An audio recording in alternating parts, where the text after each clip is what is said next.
Les liens invisibles dans les relations. Alors j'ai souri parce que c'est un sujet majeur. Les liens invisibles dans la relation. Donc, on va voir ce que ça veut aborder, puisque c'est en inspiration libre, comme toujours. Les relations. Bon, déjà, de quel type de relation on va parler? Bon, je pense que dans l'ensemble, les liens visibles qui orchestrent les relations, il y en a beaucoup. Mais on va s'attarder sur le couple dans l'intimité, que l'on soit dans un couple actuel ou d'une séparation récente, mais qui est encore éprouvante, qui remue encore à l'intérieur. Voilà, on va aborder un peu ces questions-là. Donc, il y a énormément, pour moi, de force, d'influence dans les liens invisibles entre deux personnes dans une relation de couple, dans une relation dite sentimentale, une relation amoureuse. Le premier lien, là tout de suite, premier lien, première force, première interférence, le sacrifice. Cette notion de sacrifice. Parce que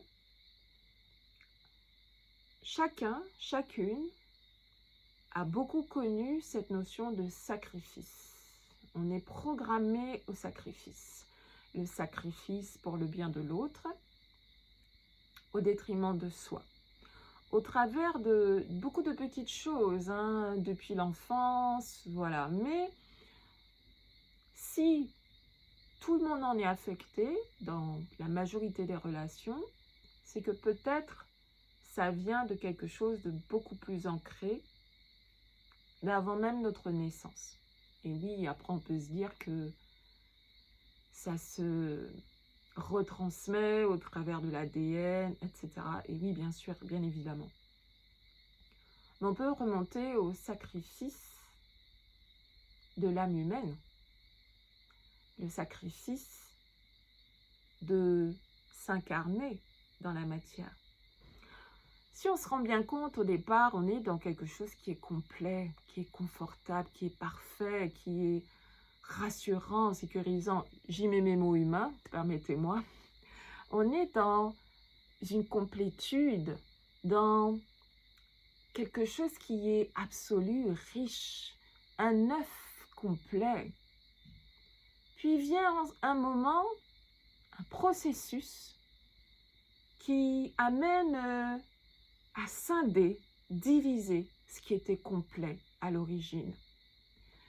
Ce qui vient donner corps, matérialisation, matière, incarnation.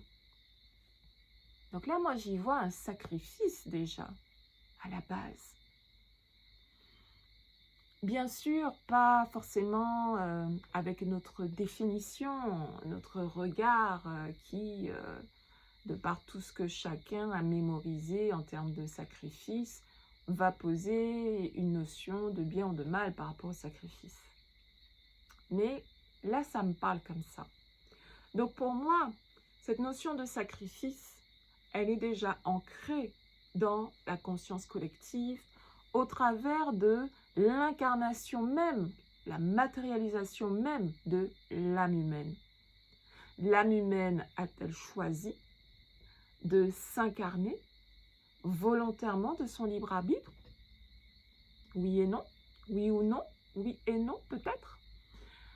Mais aussi, si elle n'a pas choisi, ou qu'elle ait choisi ou pas,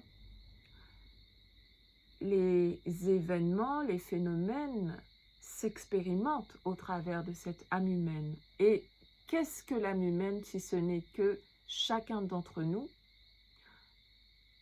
rattaché à cette conscience collective, de par la matière, de par le corps physique, où tout est programmé par ce corps physique. On comprend là que dans le jeu du duo, de la relation de couple,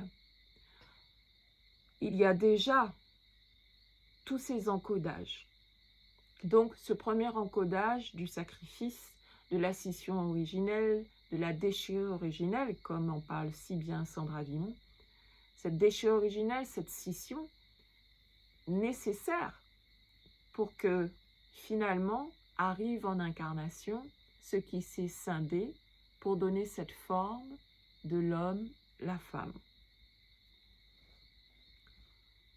Donc, on peut se dire que on comprend pourquoi chacun peut avoir de la difficulté à avoir sa bonne mesure, le bon discernement entre les limites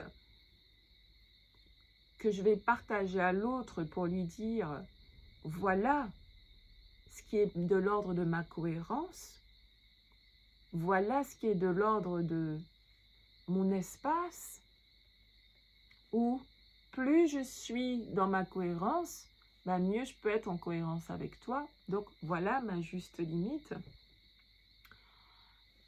Et en même temps, de considérer les besoins de cet autre. Donc quand on a été à ce point encodé dans l'énergie, la vibration du sacrifice, on comprend que du coup c'est complexe déjà d'avoir une juste mesure. Et qu'est-ce qui va nous amener du coup cette juste mesure? Il y a plusieurs réponses à ça.